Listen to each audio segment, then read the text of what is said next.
Oh, for sure, absolutely. Oh, great.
Should be good.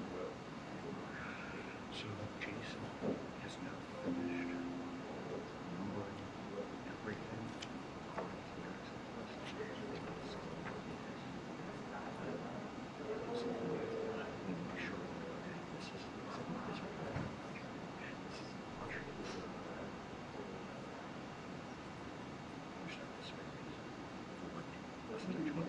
we'd like us to join him in his office. Sure. Everybody wants these questions.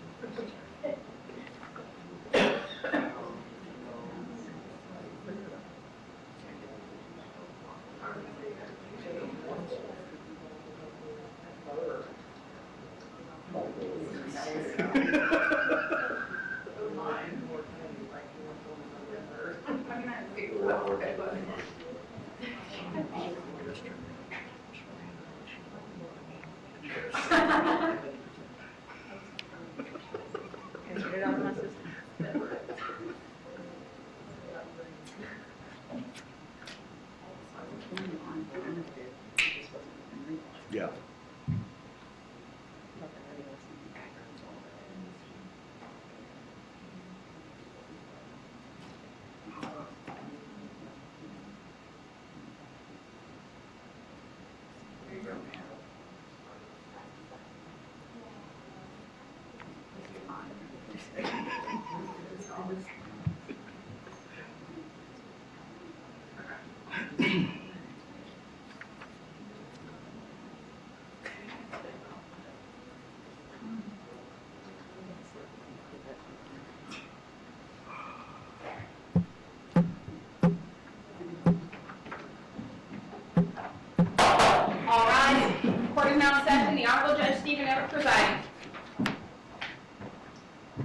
morning, you can be seated. Morning, Judge.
Here this morning in State versus Donna Adelson, 2023 CF 3226, for the final pretrial hearing this morning.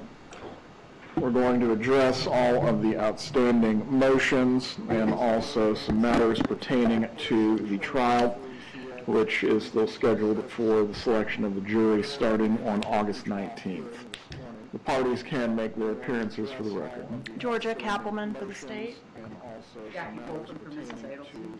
Joshua Zellman for Mrs. Adelson. And I believe we have several defense motions to address. Ms. Kappelman, the state has not filed any additional motions in limine that have not already been addressed by the court. That's correct, Your Honor. All right. Let's start then with the motion in limine concerning the court file relating to the dissolution of marriage. Mr. Zellman.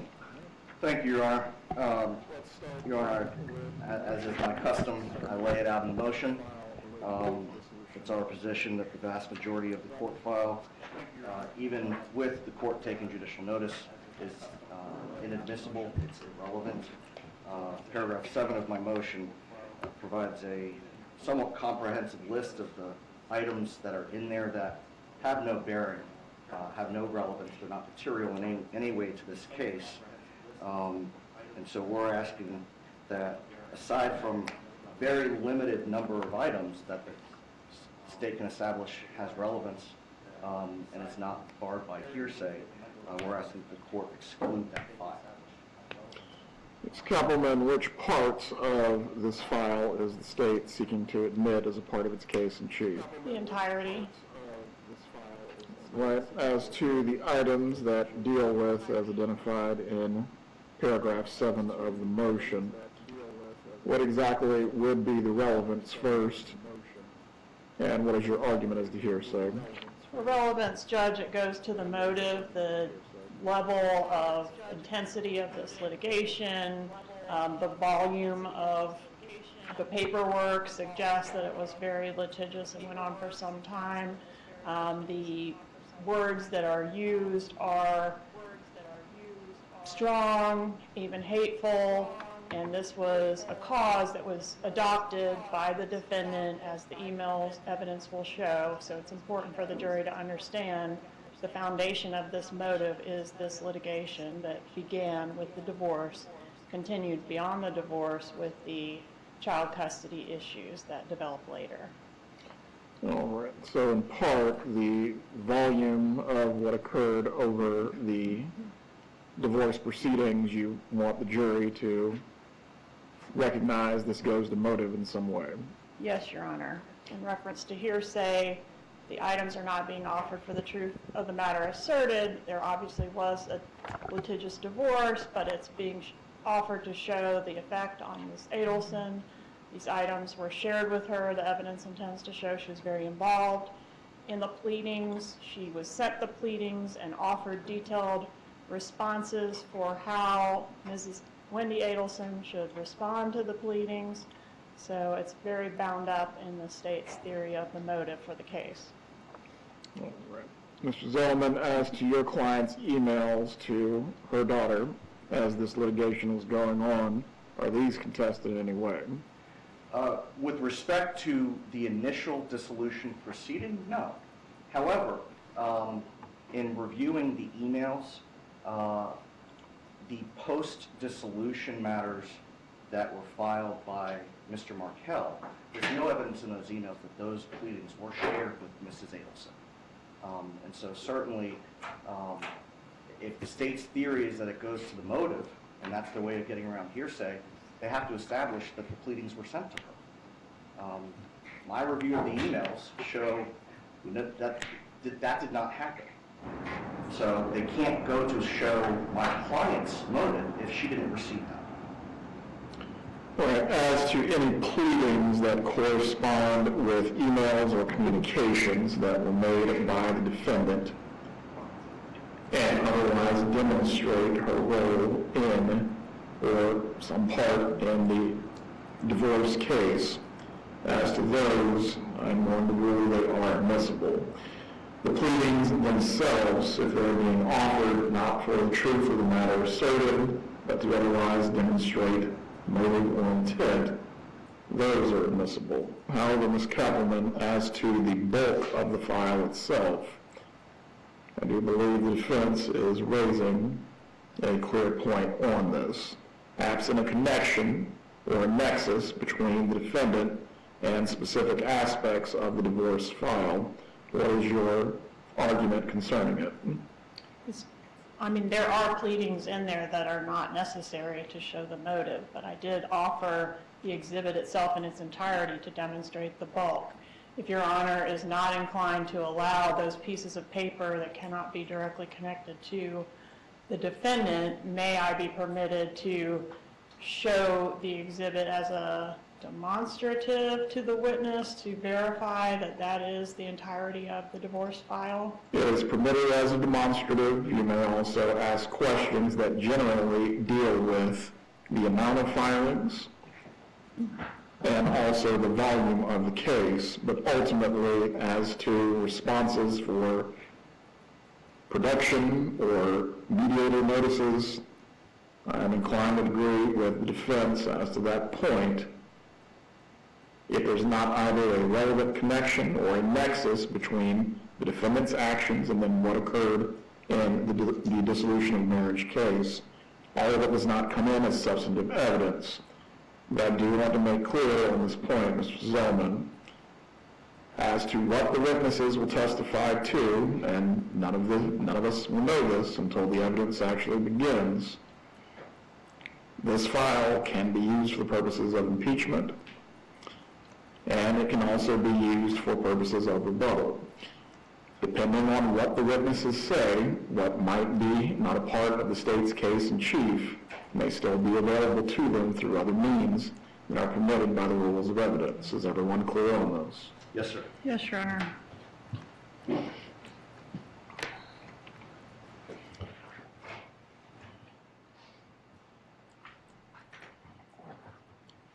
All right, let's move on to the motion of limine concerning the testimony of Sarah Youssef.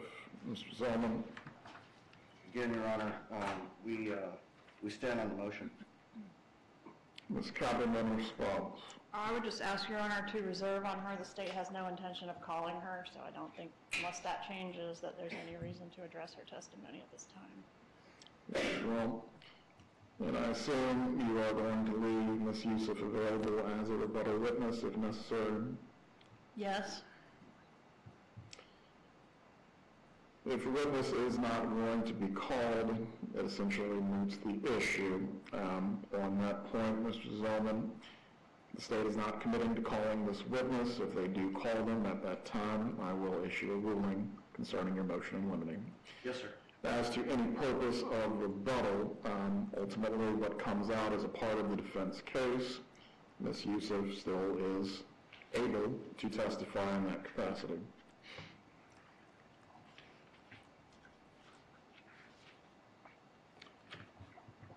All right, the next motion in limine concerning the testimony of Stephen Webster. Does the defense have any argument that has not already been made through the pleading? No, Your Honor. Ms. Kappelman, response. Judge, I agree with some of the defendant's motions. I don't think Mr. Webster can offer opinions. For example, his testimony, of course, will be governed by the same rules of evidence that every other witness is governed by, but he does offer some relevant points, so I think I should be permitted to, I don't know, these motions kind of blow my mind, because it's like we want to pre-litigate every statement, including potentially objectionable statements that can be addressed during the trial by a proper timely objection, so I would ask that it be handled in that way. All right, concerning the testimony of Mr. Webster in his capacity of representing the deceased certainly can testify factually as to what his involvement was with the divorce case, and also he may testify concerning the nature of the proceedings as to any opinions that go beyond that. Ultimately, I think that's where we are going to have to get into what is being asked and what would be the response that ultimately the defense would find objectionable. But generally, as to any opinion that Mr. Webster cannot give without a proper foundation, I think it's settled as a matter of evidence that no witness gets to generally opine on matters in which they are not qualified to testify to. Is any other ruling being sought concerning Mr. Webster beyond that by the defense? Well, yes, Your Honor. In prior trials and in deposition, Mr. Webster testified about statements made to him by Mr. Markel. Those are hearsay. There's not an exception. Those statements weren't shared with anyone else, certainly not my client. Those were statements that were made during the meeting in May of 2014 that Mr. Webster. There's no exception that I'm aware of under the hearsay rule for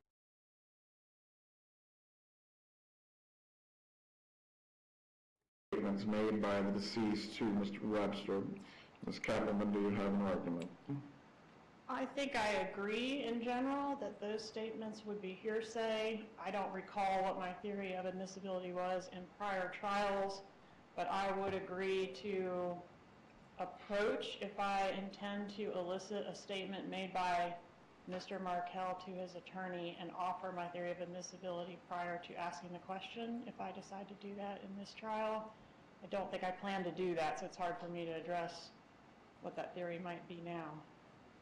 Well, again, as a general principle of evidence, hearsay that has no exception is not admissible. If the state is seeking to admit this statement for a proper purpose that actually has a basis in the rules of evidence to be admitted, you will need to approach so that way the information is not placed improperly before the jury. The motion in limine is granted as to Mr. Webster offering any opinions for which he is not qualified to give.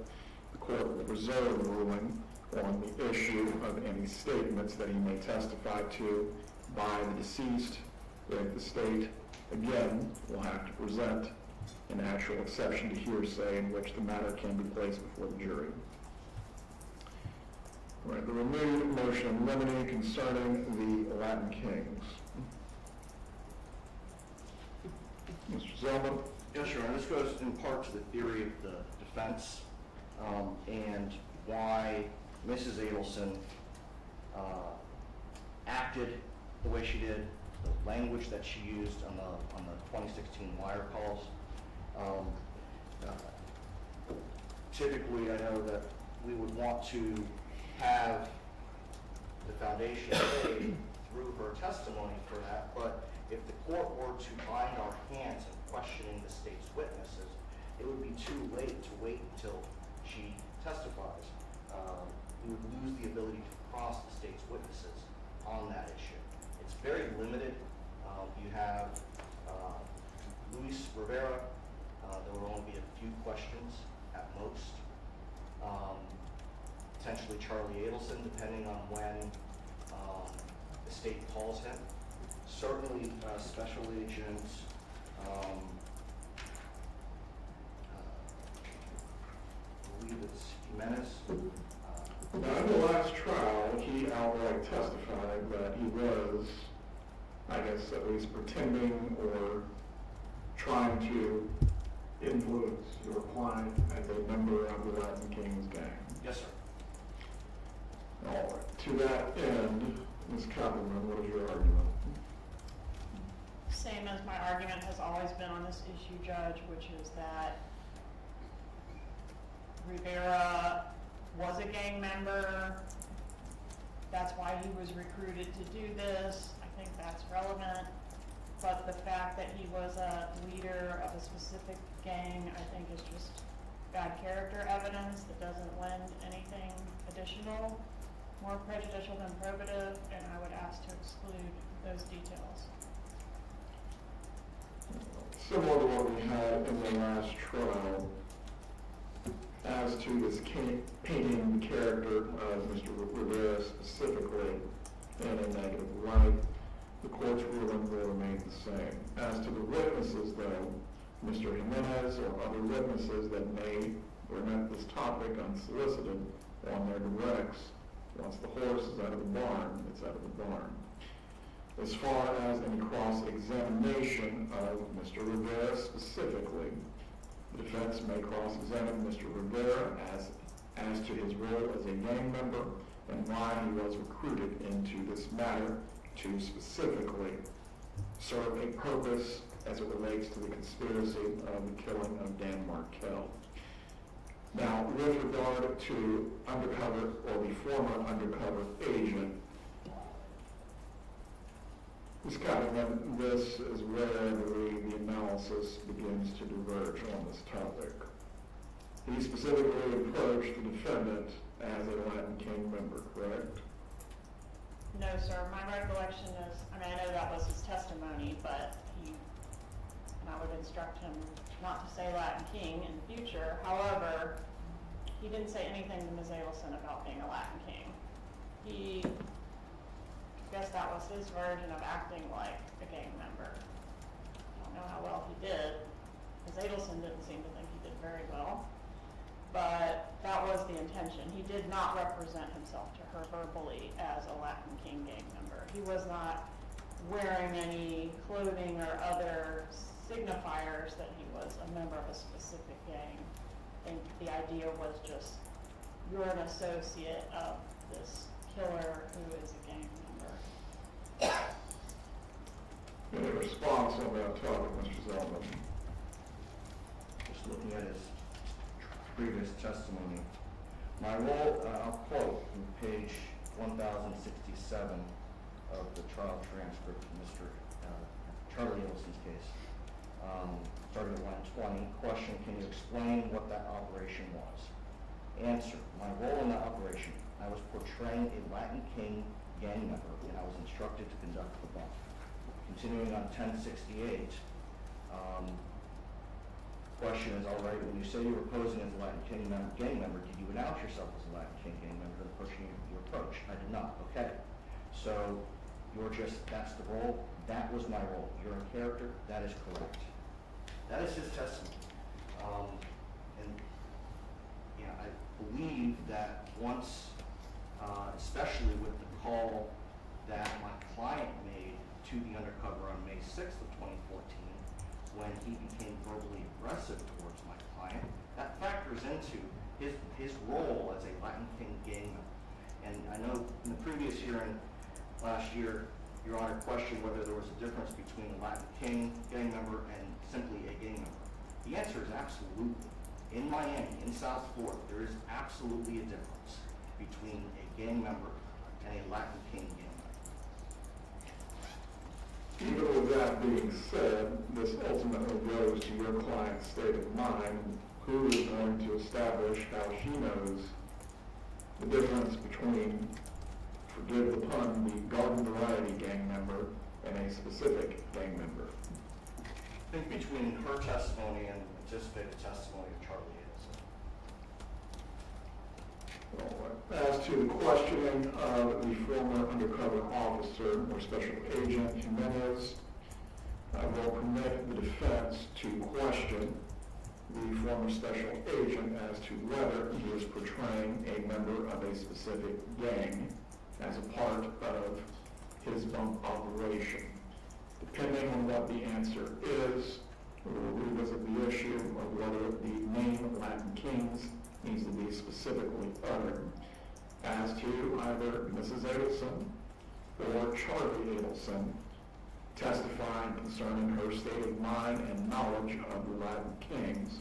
As it goes to state of mind, the defense may certainly inquire as to that during the defense case in chief. As to Luis Rivera, the court's ruling will remain the same as to his leadership role or specific affiliation. The fact that he is a gang member may be inquired into, and the fact that he has had, or the fact that he had, or his role while he was recruited in this case, that certainly is ripe for cross-examination and may be inquired into. But as to him being a specific Latin king, that is where the line is going to be drawn. Do we need any clarification on these rulings? Just a moment, Your Honor. Not from the state judge.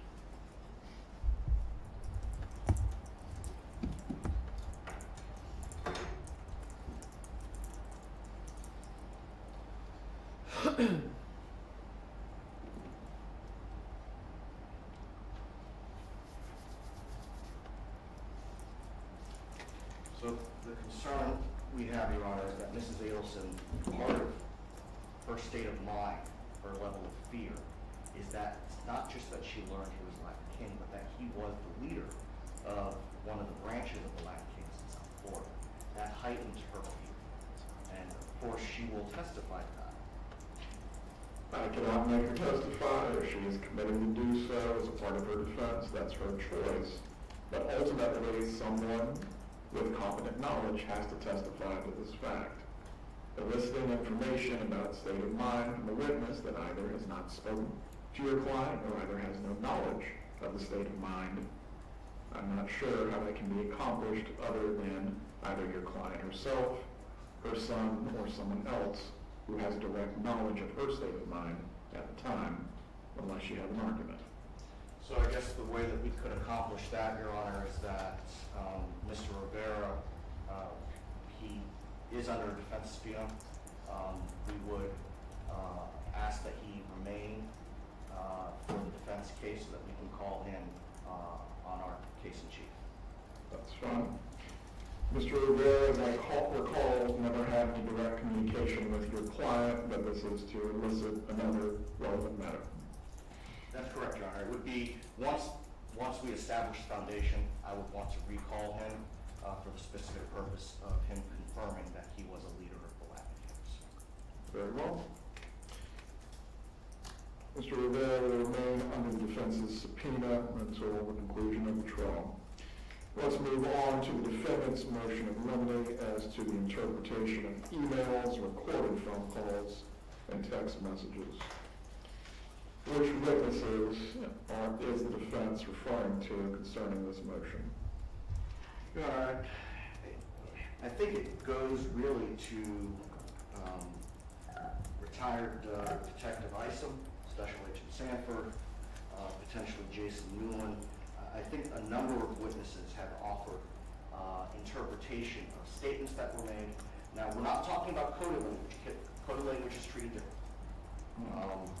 What we're talking about is the emails, the recorded phone calls, and text messages, other than coded language. What we're asking the court, because it has come out so frequently, that the court prohibit the state and, you know, what's good for the goose is good for the gander, the defense, from asking someone other than an expert to offer an opinion about what someone means by an email, what they meant by a statement, or what they meant in a text message, aside from the language that's used itself. Ms. Covenant, response? I agree, that would not be admissible. The motion in the limine is granted as previously raised in the argument on this matter. any matters that would go to a code in which a witness could lay a proper foundation on this issue. Certainly, they may testify as to that point, but any general opining as to what an email, a phone call, or a text message means will not be permitted unless there is a proper foundation that can be laid by that witness.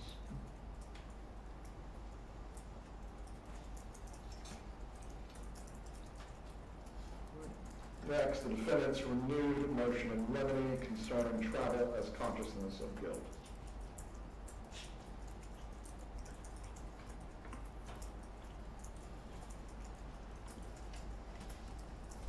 Your Honor, I know that the court previously ruled on this issue that allowed the state to use this information in their argument.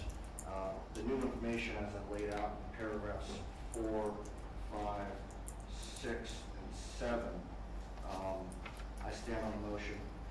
Those additional pieces of information had not previously been provided to the court, and I think that it's significant because it goes to her state of mind for making the travel plans, and for going to the airport and for stepping on the jet. If I'm recalling prior counsel's argument correctly, Mr. Rashbaum did raise the fact that there was no legal process, subpoena, or warrant for your client, correct? I believe that's correct, Your Honor. Well, response, Ms. Kaufman? Judge, I don't think this is new information. This was never disputed. I don't think it changes the analysis. On this particular point, the court has reviewed the transcripts of the depositions that were cited by the renewed motion, and the ruling will remain the same on this issue as before. These matters go to the weight of the evidence and not the admissibility. The jury, as the trier of fact, is going to decide what significance to give to the evidence. The defense also is free to cross-examine on all issues that pertain to Mrs. Adelson being free to travel. The matters that have been previously raised within the motion to suppress and ruled on as to the phone calls and other evidence, that also will be presented to the jury as well. They will make up their mind. Thank you, sir.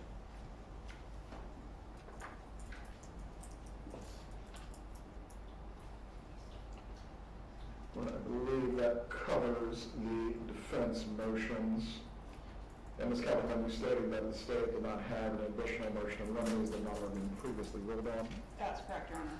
Judge, there's one additional one also filed on July 21st concerning the opinion testimony of Jason Newell and Patrick Sanford. Yes. Go ahead as to that motion. Sorry, Your Honor. I'll stand on the motion. Ms. Kaufman, a response?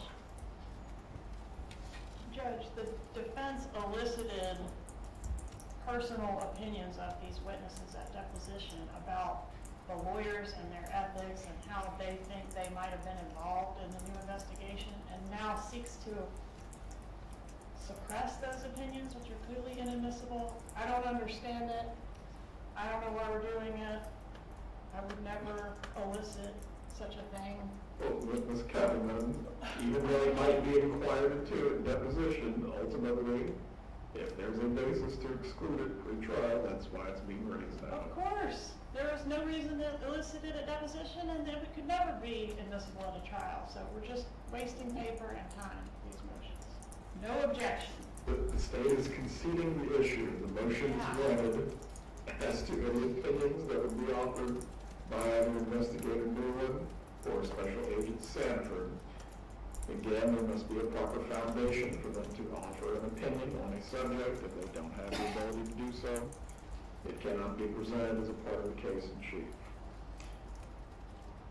I don't really see a context in which this might come around either in rebuttal or as far as impeachment, but again, these rulings are being made as to the state's, the substantive evidence the state may present as a part of its case in chief. If it needs to be readdressed as a matter of either impeachment or rebuttal, we'll take it up at the appropriate time. All Let's go ahead and talk through some of the logistics for jury selection on 8/19. We are going to be in this courtroom once again. I believe the number of jurors that we have under summons right now, or prospective jurors under summons, I believe it's near 300. So what we're going to do on that Tuesday, essentially we will have the pre-screen of jurors on the issue of pretrial publicity, similar to what we did in the last trial. The court will be asking these same questions, or substantially the same questions.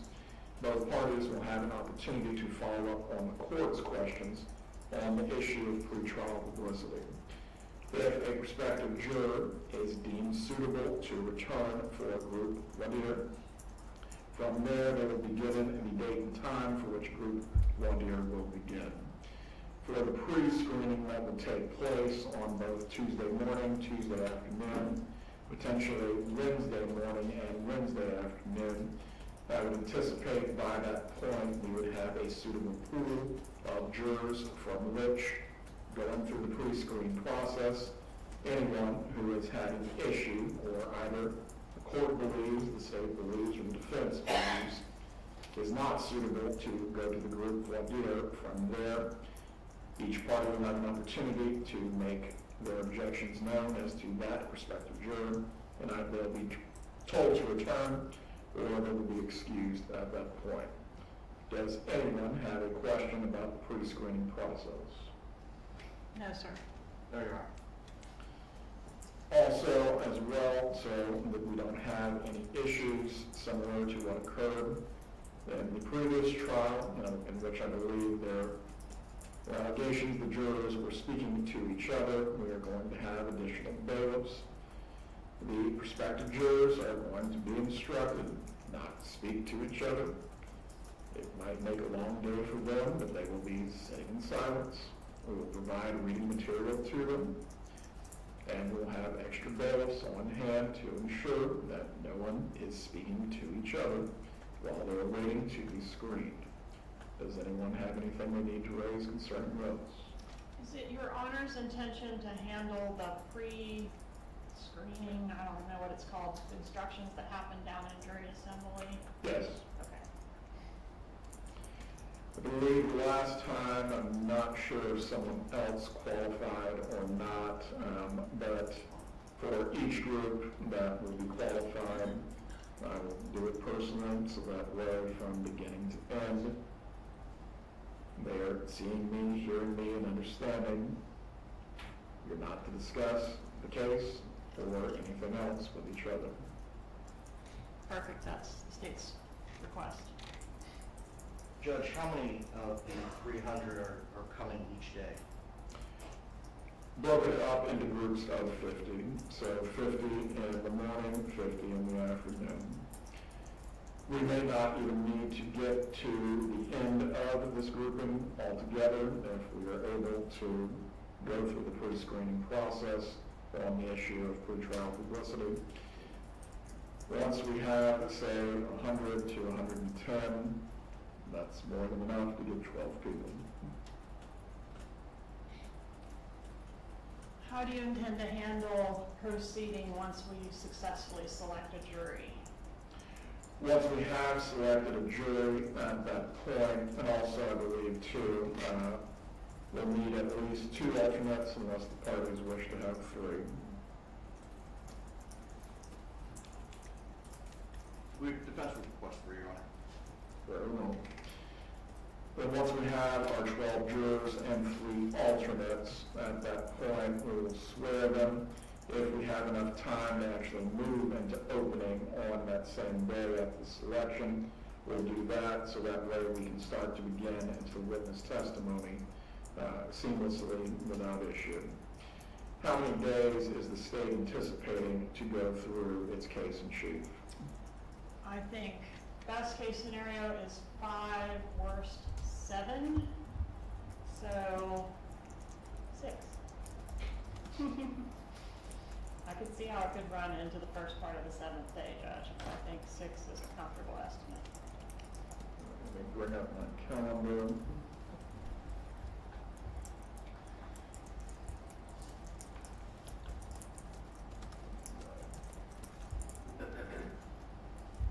stating that we have a jury by Friday the 22nd. We know that in place August 25th through September 7th as the state's case in chief. I think there is a holiday on September 1st, correct? Yes, sir. Yes, sir. Is anyone volunteering to work on Labor Day? Jackie is. I need one other hand, unrelated to that side of the table. Thanks. It is a holiday for the workers of the world, but we cannot forget that we have a trial to finish. All right, 8:25 through 9:02, then we're estimating as the state's case in chief. How long is the defense estimating to present any case that it wishes to do so? Can I weigh in on that before they speak, Judge? We have historically picked a jury in 3 days at the longest. Twice we did it in 2 days. So my suggestion would be to start on Friday. We could even do openings as early as Thursday, if Your Honor was willing to entertain that. I know that's not the defense's request, but that would be the state's request, just to move it on as quickly as possible. Well, for the openings only, does the defense have a position concerning this? Good. We don't want to make the openings unless we have a great deal of time after we pick the jury on a particular day. We would prefer to do the openings the next day. So you're not asking to defer the opening to your case, you just don't want to open on the same day? It's going to depend, Judge, on your ruling on the additional motion. All right. On that matter, again, depending on where we're at time-wise, I'll just instruct both parties to be prepared to potentially give their openings.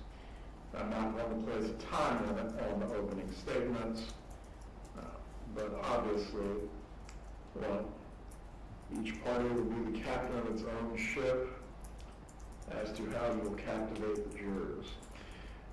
Is either party expecting their opening to go beyond 30 minutes? Depends on your ruling, Judge. Ms. Calvin?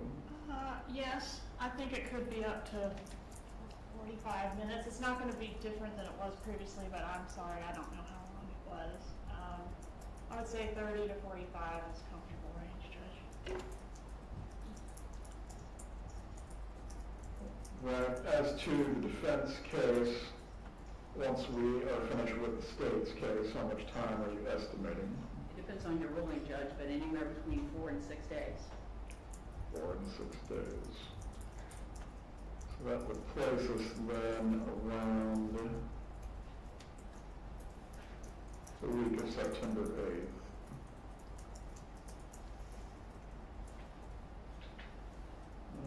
Concerning any other matters that we can address as the logistics of the trial, I believe we will have rooms available for our family members, both for the victim's family and for the defendant. Do the parties anticipate making use of these rooms? Yes, Your Honor. Yes, sir. Right. Please contact court administration. From there, you'll receive information as to how to access the rooms and when they will be made available. Judge, can I clarify your intentions about when to start testimony? Go ahead. You intend to start testimony on the 25th, is that right? With the possibility of openings having already been conducted? Well, at the latest, if we go into Friday with needing to select a jury, Okay. If we get a jury, if we get a jury prior to that Friday on, say, the 21st, really at that point, there's nothing preventing the testimony from getting started on the 22nd. okay, so I'll be prepared to start testimony on the 22nd then, and my understanding was, and my subpoenas run through September 5th, but it sounds like we might be extending into the week of September 8th, is that right? Well, I believe the defense is indicating they might need anywhere from 4 to 6 days. That's what they said. All right, so we could potentially go through the week of the 8th. If need be. All right, I will attempt to get subpoenas out for rebuttal for that week, but I will advise the court that as of right now, those are not out. We are losing a day because of September 1. But if need be, we can figure out logistically how to make this work for Saturday to continue working. I'm sure you all would like a break, but I'm here. Parties have matters of logistics they need to raise considering travel. Yeah, Judge, we're gonna have an issue regarding space. We're not all gonna fit here. We also don't want our computer screens facing cameras, and the audience being able to see what's on our computer screens. I have become very old, and the font size I use is very large, and probably someone in the back row can see what I have on my computer, so we're gonna need to have, I understand we're blocked by this column, Right. but we're gonna need to have some kind of setup where we can put our things and our defense not be disclosed ahead of time to the media and blogs and this and that. The second thing is, these microphones used to have the ability that you could touch it and it would turn off. Mhm. My client is hard of hearing, so she talks loud. So everything she says is going to be picked up. This one is now set up so you have to press it each time you want to mute it.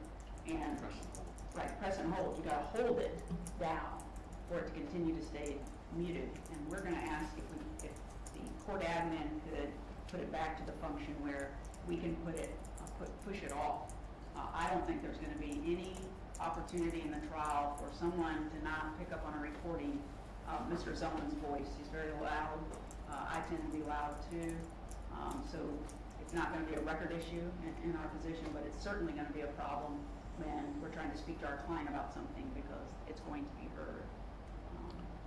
Well, in front of the jury, definitely understand the concern that we're registering with this.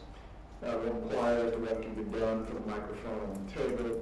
If your client does need to write things down, so that way nothing is being given away, that might be the easiest way for that to be handled, but that requires the microphone. The seating set up in the gallery, I believe the first two rows behind the defense, those are not going to be available to any members of the media. As far as the font size of your computer, if you need to rearrange how you're seated at the table, so if you need a seat on the far left, or my right, your left, so that way your computer can face the ball and no one can see it. I don't really know what I can accommodate you with as far as that font size beyond that. Well, the problem is the end of the table it's not open. It's the leg of the table. So I don't know if we can add a little something, another table that is the same size. What I've tried a 3 co-defendant first-degree murder trial in this room before, and what we had done was one table was between the column and the bailiff's box. There was a table here and then this table here. I think that if we could put a table to our left, that might be one way of accommodating this theme. Right. Please make a request, then the court admin, we will figure out the best way to try to configure the tables.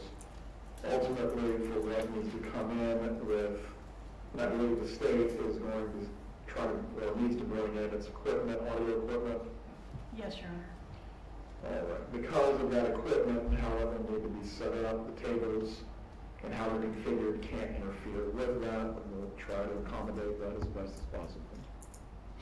This comment as to the audio visual needs of the state, other than what has been used before with the audio setup, is there anything that needs to be addressed? No, sir, it'll be the same setup with the same company. All right. Probably then they'll need to get started by the 15th in this room so they can set up all equipment, test the equipment, and if there's any problems,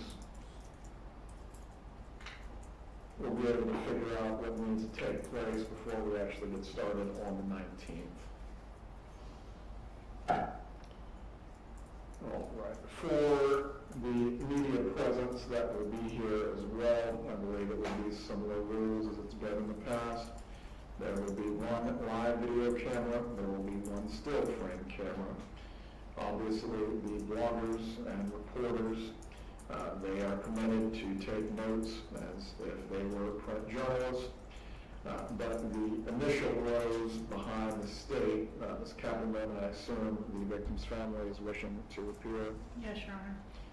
All right. They will receive priority seating with regard to how they're positioned in the gallery.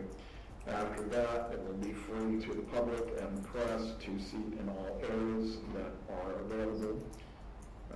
Does either party need to be heard concerning those? Your Honor, we're also going to need space for our client's family and friends who are going to be coming to support her as well. And we would request that they have similar priority seating as the victim's family. That's what the 2 rows will be behind the defense that will be available to family and friends. Again, similar to last trial, other than the video recording and still frame photography recording, beyond that, no cell phones are to be out recording any other matters or trying to take photos of the witnesses or the jurors. I believe similar in the last trial when Special Agent Jimenez testified, his face was not shown, obviously because of the nature of his past work. The court will just make the same ruling concerning that as well. His face is not to be shown, but of course the substance of his testimony certainly may be reported on by anyone who believes it is newsworthy. During the selection of the jury, the faces of the prospective jurors are not to be shown. Their names are not to be shared. But as far as any biographical type data, such as the composition of the jury, being, for example, 7 male, 5 female, what their professions are, those are certainly able to be reported on by the members of the media and disseminated. But ultimately, what I'm getting at is names and faces, so we don't have any disruption or disturbance during the trial. Do any of the parties have any questions concerning those? No, Your Honor. No, Your Honor. One last thing, typically, I don't think I've had a trial with you quite some time. Typically, my paralegal sits with us, so that's another reason why we need that additional table. She also may have some additional people assisting her, and I'll make sure that they're identified to the bailiffs so that there are no issues there. The members of the direct support staffs may sit on the benches that are behind the attorneys, or if we need to figure out a table configuration for them, if we have the space. But the direct support staff is permitted as to both sides. Does either party have anything further to raise concerning the logistics of the trial or any other issues before we finish? No, Your Honor. No, Your Honor. One other matter comes to mind if the attorneys can briefly approach.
court. We will be in recess for today.